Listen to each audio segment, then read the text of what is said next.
Tesla was the scientific genius of the 20th century, and if he was alive today, he'd be the scientific genius probably of the first part of the 21st century. He had understood many things about the nature of our reality. He'd understood about the electromagnetic fields that you can access and turn into usable warmth and power, which the cabal that owns the energy industry of the world has been suppressing, because it doesn't want people to have access to this free energy, which we could have. And by the way, the same people who are saying we must lower carbon emissions because of global warming, which is another nonsense, this human-caused global warming lie, they're the same people that are suppressing the development of use of free energy technology, which Tesla developed and understood, which could eliminate the carbon power systems, immediately.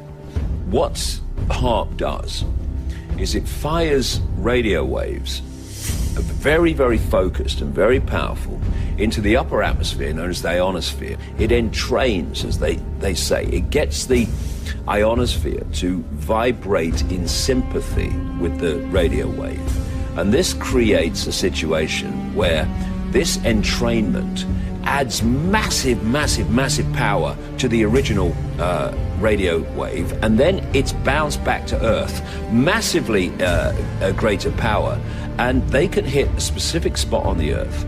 And if they can hit somewhere which is vulnerable in terms of earthquakes anyway, and they can do it at a specific frequency, because the earthquakes have a frequency like everything does, then they can cause an earthquake and they can cause a tsunami. And they can cause, with the same principle, they can cause very great extremes of weather, like hundreds of unprecedented tornadoes that appeared in 2007 and killed hundreds of people in America. And, people say, oh, no, you can't mess with the weather, it's ridiculous. Well, hold on a second. There are international treaties which countries have signed saying that it's illegal to manipulate the weather and to use it as a weapon of war. Well, they're not going to have those treaties unless they know it's possible. It's ridiculous. We have a situation where, yes, of course there are natural earthquakes, but they don't all have to be. And you can bomb somewhere from an aircraft, or you can cause devastating earthquakes and devastating weather events. And you can bring countries to their knees that way. And in many ways, people within the establishment, they know that Fukushima and that earthquake and tsunami and everything, they know it was created. It wasn't a natural event. And what that says to them, and what they're saying to them with that event is, if you say no to us, look what we can do.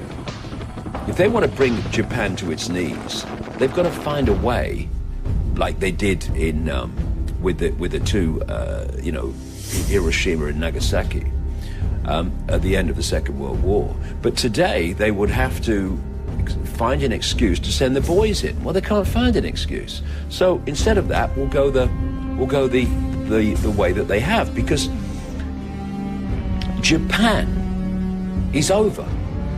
It's over. The amount of radiation that has been released into the Earth's atmosphere is potentially catastrophic. The amount that's been released in the immediate area around Japan and the wider Japan is unthinkably catastrophic. And people are already starting to go down with the effects of it, and we've seen nothing yet. Well, this is what's happening in the real world because of this technology that they have. And, Tesla, in an interview with the New York Times in the 1940s, I think it was, maybe a bit earlier, he said that he had the technology to split the Earth in half. Then he was producing lightning around his home in New York. The neighbors were calling the police. He was causing kind of mini earthquakes, getting the Earth to shake because of the technology he had, and thousands of windows were breaking before he could switch it off. And Bernard Eastland, the man who applied, first of all, for the patent for the technology that is used in HAARP, based in Alaska, but there's connecting technology all around the world. That's just the main focal point. He mentions Tesla when he's applying for the patent. It's Tesla technology. And if Tesla could, do that devastation he said he could do back in the 1930s and 40s, what the heck can they do now?